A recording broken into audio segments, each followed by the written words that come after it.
Oak Bay, Gordon Head. Thank you, Honourable Speaker. It gives me great pleasure to rise and speak in support of Bill 53, Recall and Initiative Amendment Act 2018. True to form, frankly, Honourable Speaker, official opposition once more stood up today and rallied against taking big money out of politics. It's remarkable, Honourable Speaker. I wonder if after almost a year and a half, they've learned anything from the last election. I'm wondering whether official opposition have not learned the lesson that put them in the timeout where they're sitting now.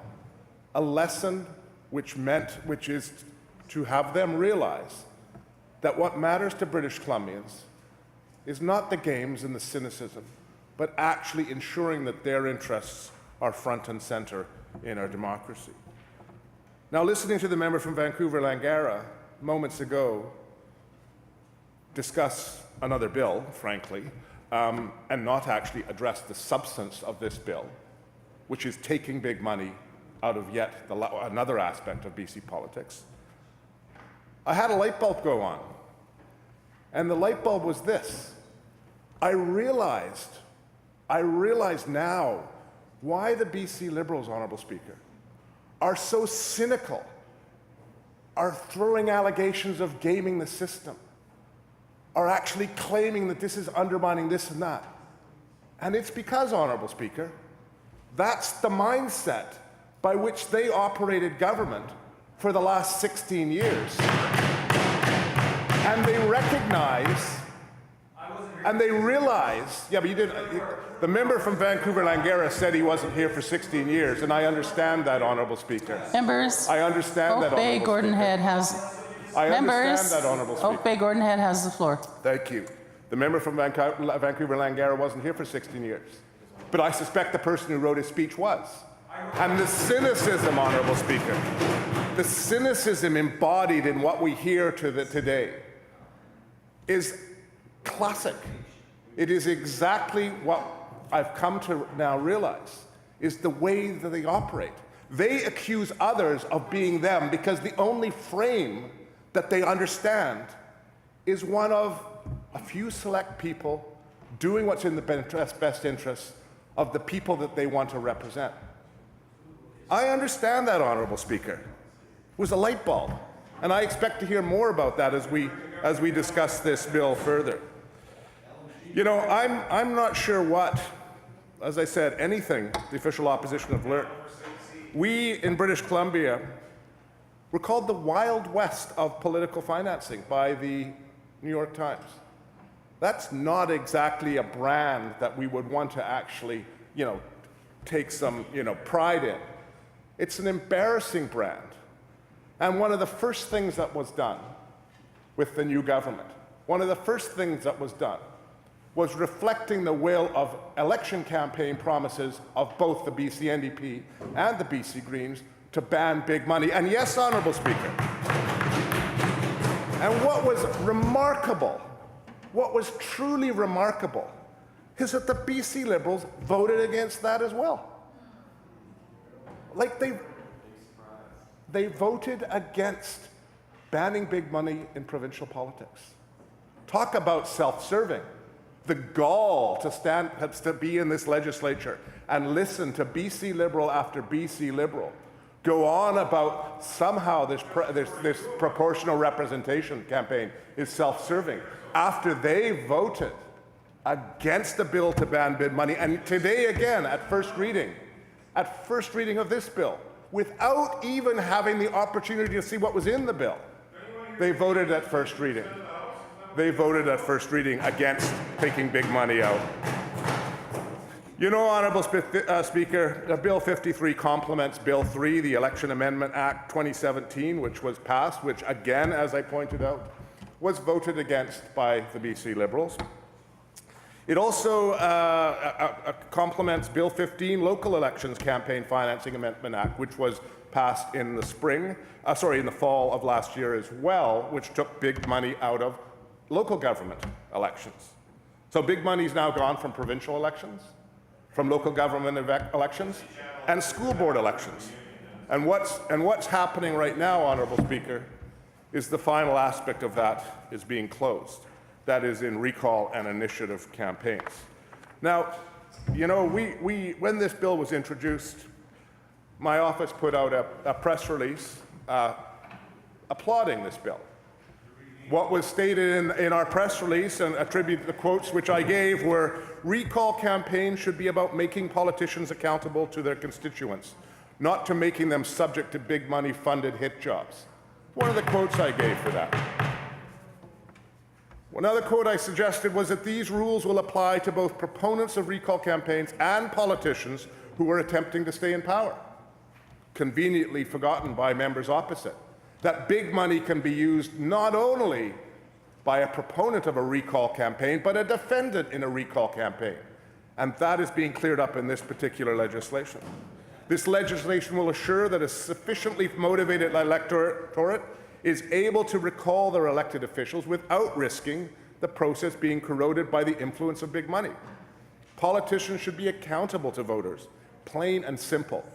Unions, corporations, and extraordinarily wealthy individuals should not have a disproportionate say in our democracy, whether they support an elected official or the recall campaign against that elected official. Right now, any person, any union, any corporation, any entity, anywhere in the world can give any amount of money, anytime they want, to any recall campaign. I think we don't want that, Honourable Speaker. I truly think we don't want that here. You know, as I said in our press release, I'm disappointed, although not surprised, that the BC Liberals voted against this legislation. This is the same party that refused to act while our province was internationally derided as the Wild West of political fundraising, only to make a 180 reversal in their summer 2017 throne speech in a desperate attempt to cling to power. It's remarkable. The official opposition continue to fail to understand that democracy should reflect the views of citizens as equal members of society, not the ability of special interests who happen to have slightly deeper pockets. So coming back to this legislation, Honourable Speaker, under the Recall and Initiative Act, when a recall campaign, a petition is issued by the Chief Electoral Officer, the voter becomes the proponent of the recall petition and has up to 60 days to garner signatures and submit the petition for verifications. There have been 26 recall campaigns that went through. The 27th was actually no longer followed through because the actual MLA at the time resigned before votes were counted. No recall campaign has been successful. One where the proponents thought that they had enough signatures turned out not to be successful because, as we know with petitions, you're in a mall somewhere, anybody can sign, and of course you have to be in the riding that you were. So in fact, after they counted, a substantial number of the votes were deemed to be ineligible, and it was not successful. So there has not been a successful recall campaign. It's remarkable, again, that the member from Vancouver, Langara, suggested that there was one. He suggested that, in fact, there was a successful one. There was not. Again, alt facts. This is very similar, Honourable Speaker, very similar to what we're seeing in the discussion by the opposite side, the self-serving discussion about proportional representation. Honourable Speaker, as mentioned, a voter can only petition to recall the member for the electoral district in which they are registered to vote. But that doesn't stop people anywhere in the province, any corporation, donating any amount of money to that initiative right now. But that will change. You know, you also know that there's a very high bar in recall campaigns. 40% of voters eligible to sign the petition in that electoral district must actually sign. And if the petition meets the criteria, a by-election must be called within 90 days. Now, I know the BC Liberals are all salivating about the opportunity to have a recall campaign and a recall campaign here and a recall campaign there.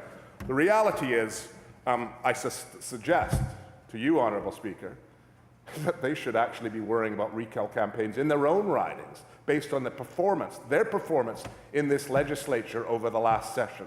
a performance where we have spent almost 36 hours debating a bill, Honourable Speaker, a bill that is actually being debated solely in the self-interest of a party that is made up of multiple factions that are clearly warring within themselves, and so you can hear it in the banter in this room.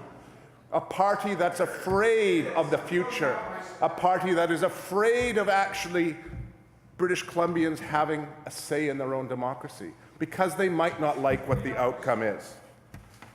No other Canadian jurisdiction, Honourable Speaker, provides a legislative framework for voters to remove an elected member from office. We are unique here.